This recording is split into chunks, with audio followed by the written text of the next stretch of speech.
जुल्फ़िकार खान ने चूड़ामन जाट और छत्रसाल बुंदेला के साथ भी मेल मिलाप कर लिया। केवल बंदा और सिखों के प्रति उसने दमन की नीति जारी रखी। जागीरों और ओहदों की अंधाधुंध वृद्धि पर रोक लगाकर जुल्फ़िकार खान ने साम्राज्य की वित्तीय हालत को सुधारने की कोशिश की। उसने मनसबदारों को अधिकृत संख्या में फौज रखने के लिए मजबूर करने की भी कोशिश की। उसने एक गलत प्रवृत्ति इजारा को बढ़ावा दिया, जैसा टोडरमल की भू व्यवस्था के अंतर्गत था। उसी तरह निश्चित दर भू राजस्व वसूल करने के बदले सरकार ने इजारेदारों, लगान के ठेकेदारों और बिचौलियों के साथ यह करार करना आरंभ कर दिया कि वे सरकार को एक निश्चित मुद्रा राशि दें, मगर किसानों ने जितना लगान वसूल कर सके उतना करने के लिए उन्हें आज़ाद छोड़ दिया।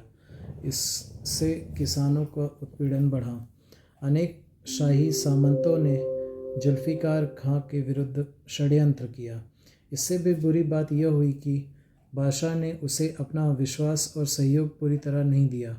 बेईमान कृपापात्र लोगों ने जुल्फ़िकार खां के खिलाफ बादशाह के कान भरे।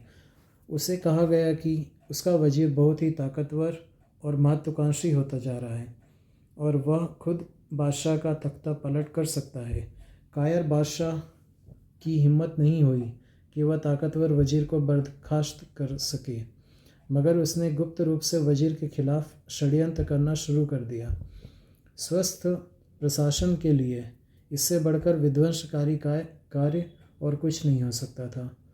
जहांगीर शाह का यशहीन शासन जल्द ही जनवरी 1713 में आगरा में उसके अपने भतीजे फ़र्रुख-शेर के हाथों हार जाने पर समाप्त हो गया।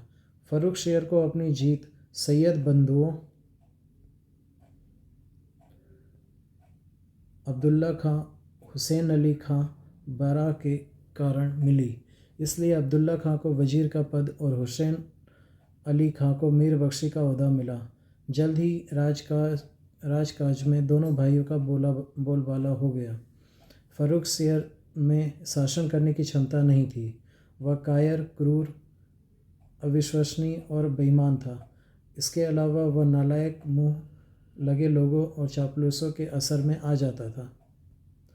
अपने कमजोरियों के बावजूद फ़र्रुख-शेर सैयद बंधुओं को बेरोक-टोक काम करने देने के लिए तैयार नहीं था, बल्कि वह अपनी व्यक्तिगत सत्ता कायम करना चाहता था। दूसरी ओर सैयद बंधुओं का पक्का विश्वास था कि केवल उनके हाथों में वास्तविक सत्ता आने और बादशाह के नाम मात्र के शासक होने पर ही प्रशासन ठीक ढंग से चलाया जा सकेगा।